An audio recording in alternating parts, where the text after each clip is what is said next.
என்னடா சாப்பிட்டோம்? அதுக்குள்ளேயே 1929 ரூபாய் ஆயிட்டு இருக்கு. ப்ரோ ஒரு அளவுக்கு தான் ப்ரோ எல்லாமே. ஆமா நண்பர்களே, நேற்று நம்ம நண்பர் சரத் அவர்களுக்கு பிறந்த நாள். சரி நண்பர்களே, இப்போ நம்ம கதைக்கு வருவோம். இந்த 100 நாள் ஜேர்னியில் பார்த்தீங்கன்னா இன்னைக்கு 16வது நாள்.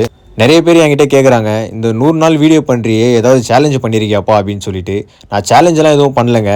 100 நாளைக்கு 100 வீடியோ போடணும், அதுதான் என் சேலஞ்சே. எனக்கு ஒரு பார்த்தா சிரிப்பா வருது. வழக்கம் போல் நம்ம வீட்டு பக்கத்தில் இருக்கிற கிரவுண்டுக்கு வந்துட்டு ஒரு ரவுண்டு நடந்துட்டு அதுக்கப்புறமா 10 ரவுண்டு ஓட ஆரம்பிச்சிட்டேன். அதுக்கப்புறம் ஸ்ட்ரெச்சிங் பண்ணிட்டு அங்கேருந்து கிளம்பிட்டேன் நண்பர்களே. வீட்டுக்கு வந்ததுக்கப்புறம் இமாலய ஷாம்பு வாங்கிட்டு குளிச்சுட்டு சட்டையை அயன் பண்ணிட்டு கிளம்பிட்டேன் நண்பர்களே. காலை உணவாக நமக்கு புட்டு தான். மதியானம் பார்த்தீங்கன்னா காரக்குழம்பு, அதுக்கப்புறமா பாவக்காய் பொரியல்.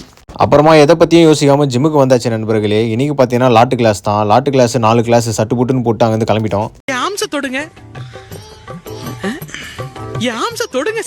நம்ம சரத் நண்பருக்கு பிறந்த நாள்ன்றதுனால அவரே கடைக்கு கூட்டு போயிட்டு அவரே பில்லை கட்ட வச்சு அவருக்குன்னு ஒரு கேக்கை வாங்கிட்டோம். கேக்கெல்லாம் வெட்டிட்டு பெரம்பூரில் இருக்கிற டேஸ்டி கிச்சனுக்கு சாப்பிட கிளம்பிட்டோம். சாப்பிடும் போது என் மைண்டில் இந்த டைலாக் தான் ஓடிச்சு. அது ஏன் ஓடிச்சுன்னே தெரில, போடுறேன் பாருங்க. நல்லா சாப்பிட்டு முடிச்சுட்டு அங்கேருந்து கிளம்பிட்டோம் நண்பர்களே.